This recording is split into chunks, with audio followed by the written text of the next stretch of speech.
Ẹnìkan béèrè pé báwo la ṣe lè scrape data láti any website. A máa fi Excel la fẹ́ fi ṣe. Fídíò eléyìí gùn díẹ̀ o, ṣùgbọ́n nǹkan tó máa ràn wá lọ́wọ́ ni. Ẹ wo irú bíbá yìí sìn, mo wà ní Amazon sìn. Bóyá wọ́n á fún mi iṣẹ́ or any site pé kí n kọ gbogbo orúkọ àwọn ìwé yìí, kí ni ratings wọn, kí ni prices wọn, kí n collate ẹ̀ sínú Excel. Tí n bá mọ bó ṣe ń lo web scraping, tí mi mọ Python lò bẹ́ẹ̀ yẹn, àbí bóyá mi mọ àwọn oríṣiríṣi application mi lò, iṣẹ́ yẹn máa dàrú. Ṣùgbọ́n nǹkan tá a fẹ́ ṣe báyìí sí a fẹ́ lo Excel. Mo kọ́kọ́ copy link yìí, URL yẹn mo ti copy ẹ̀. Mo wá sínú Excel mi bíbá. Mo á lọ sí ibi data. Níbi data yẹn, màá sọ pé data mi from web. Tí bá ti sọ pé from web, ìyẹn ni pé láti orí ayélujára mo ti fẹ́ mú. Tí n bá paste ẹ̀ síbẹ̀ yẹn tí mo ṣe okay, ó máa connect Excel mi pẹ̀lú URL tí mo ti fi síbẹ̀ yẹn. Ṣé rí pé ó ti ń ṣe wá fún mi? Ẹlòmíì lè rò pé a máa ń ṣe báyìí tẹ́lẹ̀ nínú ó máa gbé wa lọ Power Query àbí ẹ̀hẹ́n. Ṣùgbọ́n eléyìí tún yàtọ̀, wọ́n ṣẹ̀ṣẹ̀ fi yẹn sí ni. Ìyẹn ni pé láti lè sọ fún nǹkan tá a fẹ́ kó kó wá láti website yẹn fúnra wa. Nǹkan tó máa ń ṣe tẹ́lẹ̀ ni pé bá ṣe jù sí yìí, ó máa lọ wo àwọn nǹkan tó wà in form of HTML table. Òun ló máa bẹ̀rẹ̀ rí, ó ti lọ tò wọ́n wá. Ẹ wo tí n bá máa lákọ̀ọ́kọ́ ń sìn, ẹ rí pé gbogbo kíní yẹn dàrú. Tí n bá tún mú table tó wùn lóhùn rí bẹ́ẹ̀, gbogbo ẹ̀ kò rí bí mo ṣe fẹ́ kó rí dáadáa. A lè wo web view ẹ̀ bíbá ẹ̀ náà, á sọ fún wa nǹkan tá à ń rí bẹ́ẹ̀ yẹn. Ṣùgbọ́n nǹkan tá a fẹ́ lò gangan ni add table using examples yìí. Tí n bá lọ sí add table using examples yẹn, ó máa lè jẹ́ kí n mú nínú website yẹn nǹkan tí mo fẹ́ gangan. Ṣé rí sìn, ó ti gbé preview website yẹn wá sókè fún mi. Mo ti rí. Then nísàlẹ̀ bíbá ẹ̀, màá wá fún example, á wá tẹ̀lé.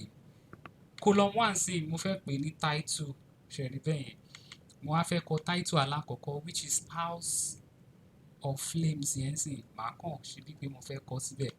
Ṣé rí pé bí mo tẹ̀ ṣe bẹ̀rẹ̀ sí ní kọ gan, ó ti fún mi suggestion. So èyí tí mo fẹ́ mú rẹ̀ House of Flame and Shadow. Mo ti kọ alákọ̀ọ́kọ́. Tí n bá tún ṣe plus sẹ́gbẹ̀ẹ́ pé bóyá mo fẹ́ kọ ratings ẹ̀. Ratings ni mo fẹ́ kó jẹ́ bíbá ẹ̀. Kí ni ratings ẹ̀? 1000 àbí? Ní bíbá ẹ̀ náà, màá tẹ̀ pé nǹkan tí mo fẹ́ kó jẹ́ ratings ẹ̀ 1000 tó fi sí bíbá yẹn. Mo ti mú as example. Mo tún fẹ́ another column, ìyẹn máa jẹ́ price àbí? So kí ni price House of Flame yẹn? $9.18. Tí n bá bọ́ sí bíbá ẹ̀ náà pé ó yá $9.18. Ẹ rí pé ó ti fún mi. Òun ni mo ti mú. In fact, mo tún lè sọ pé kó fún mi ní image ẹ̀ gan. Àtúnfi sí, ṣùgbọ́n ẹ jẹ́ ká dúró bẹ́ẹ̀ yẹn. Mo ti ṣe alákọ̀ọ́kọ́, ṣùgbọ́n ẹlẹ́ẹ̀kejì kò tíì rí dáadáa. Àwa tá bá rántí control yìí, bóyá ó ti ń jọra wọn bọ̀. Màá wá sí second row. Nǹkan tó kọ síbẹ̀ kọ́ ni mo fẹ́. Màá fún example, the exception rule nìyẹn. Mo ti mú the exception rule.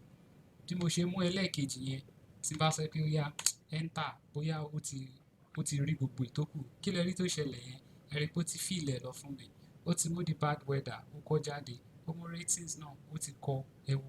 Mi ṣe nǹkankan mọ́ ratings ẹlẹ́ẹ̀kejì yẹn, ó ti kọ price ẹ̀ 0.99, ó ti kọ eléyìí náà, ó ti bá mi wo àwọn examples tó wà níbí báyìí. Ó ti bá mi fi fill gbogbo àwọn table yẹn. Ó ti fill ẹ̀ délẹ̀ níbí báyìí. Màá kàn ṣe okay ni. Tí mo ṣe okay yẹn, mo lè ní pé kó load ẹ̀, bóyá mo fẹ́ gbé lọ sínú Excel mi directly. Mi fẹ́ lọ tún ṣe nǹkankan nínú Power Query. Tó bá jẹ́ kí mo ṣẹ̀ fẹ́ lọ ṣe gbogbo àwọn tá máa ń ṣe nínú Power Query, mo fẹ́ change column data type ẹ̀ lọ bẹ́ẹ̀ yẹn, a lè lọ ṣe bẹ́ẹ̀. Ṣùgbọ́n ẹ jẹ́ á kàn gbé wọlé. Bá ṣe ń gbé wọlé yẹn ń sìn, ẹ máa wo nínú bíbá yẹn, ó máa jù jáde fún wa. Yeah, ṣé rí? Ó ti bá wa gbé gbogbo nǹkan yẹn wọlé báyìí. Ṣé rí pé òun ló ti gbé wọlé? Title, rating, price. Ẹ rí bó ṣe ti bá wa list gbogbo ẹ̀jọ̀. Tó ti bá wa tó lọ bẹ́ẹ̀ yẹn. A lè fi scrape data. Excel àti ẹ̀ nílò láti lọ lo nǹkan míì tó tún bóyá rú àwọn Python àbáwọn nǹkan bẹ́ẹ̀ yẹn. Eléyìí wà nínú Excel sí, á máa ràn wá lọ́wọ́.